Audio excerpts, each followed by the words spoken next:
Christopher, put your coffee down and answer this question. Good morning to you, Julie. Good morning, and put your glasses on because obviously that increases your knowledge. Got a question for you this morning. Yes. What makes a good winger? Okay. Depends what system you're playing, I suppose, is what you look for. In many teams now, let's say play 4-3-3 or variations of that, like 4-2-3-1, then the wider front players can often be forwards rather than wingers as such. We get in wide positions. They can sometimes be midfielders you play out there, so you might be playing almost like the 2 10s in those wider positions. But if we look for traditional wingers, the players who get wide when the team's in possession, and take people on and go at defenders, then I think the attributes you look for would start with pace. There's got to be pace for me. The winger's got to be quick. If you want the winger, when we're in possession, that they get wide, if that's the game plan, they've got to get really wide, and they've got to get wide early. You see it so many levels, players who are supposed to be playing in wide positions, they don't actually get right out to the touchline, and they go out there relatively slowly. If you're a winger, your team wins possession, you have that transition, depending on your game plan. If you're a wide player, I think you should be sprinting out and stretching the defence, because that's what wingers do. They give you width so that you can stretch your defence and you can get in behind them. And you need pace to get in behind. So that speed is really important. I think if you're a young aspiring winger and you've not got that pace, then I'm not sure whether that's the right position for you. You might look at playing either in midfield or N'Golo Kante was a winger, and he ended up becoming one of the best central midfielders in the world, and others as well. David Silva, I think, played a lot as a winger when younger, then played more in as a 10 or attacking midfielder. So there are other positions, but you need pace. You need to be able to beat somebody. I think the pace is so important and gets you so far, but you've got to have a trick as well. You've got to be able to deliver a ball. Now, lots of teams nowadays play with inverted wingers, right-footed wingers on the left-hand side and vice versa. I think partly that is because there's not many coaches that think, well, if we get a winger and he goes on the outside of the fullback and he goes down the wing, crosses the ball from near the corner flag, A, have you got people in the box who can actually head a ball? B, the stats will tell you at the top level that not many goals are scored from right down and that sort of crossing. So you tend to look then to switch the wingers and have them coming inside where it's more dangerous play. Sometimes the frustration of the crowd who might not understand how those things work, to be honest.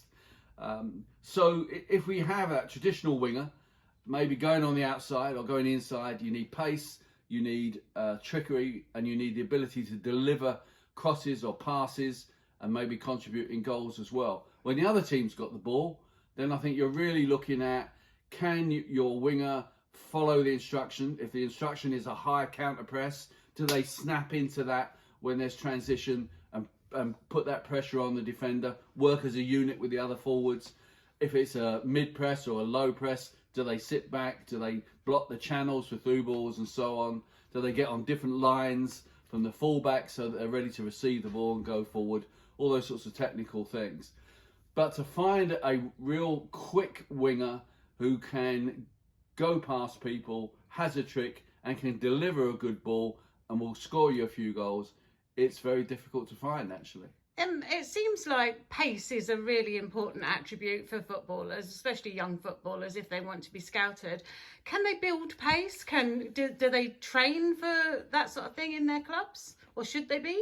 It's a very good question. In most clubs, they probably don't train that.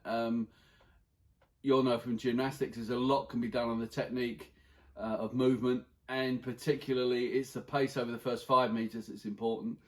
And an aspiring winger or a player who wants to improve their pace could do very well to get an athletics coach, have some sessions with them about their technique, their running technique, and get into good habits early on. You see players who run with their arms waving about instead of helping them drive forward. It's my grandson. Yes, absolutely, yeah. Or, wrong sort of body position, really. So, yeah, you can definitely improve that, definitely. Then it's about technique, and then it's about power to weight ratio, isn't it? When you look at sprinters, they're often very strong in coordination, and they've got that power to get away. So that can be built as well. And as much it's about intent, I think. the desire to really improve and to do those things and to take people on. It's a very positive intent, and that will help you say, yeah, I'm going to do extra training and everything as well. So it can be improved. There's no doubt about that. In many clubs, particularly grassroots clubs, they don't have the coaches to do that. So I would say get in touch with your local athletics club and see if you can go and do some sprint training or find someone that could help in that way. Brilliant. So what I will say though, in concluding that, is if people are enjoying the videos, as many of you seem to be, which is great. And all the lady that thinks you're a sweetheart, she's enjoying them. Yeah, leaving that aside, if you enjoy the videos, we're trying to do all the positions and answer questions.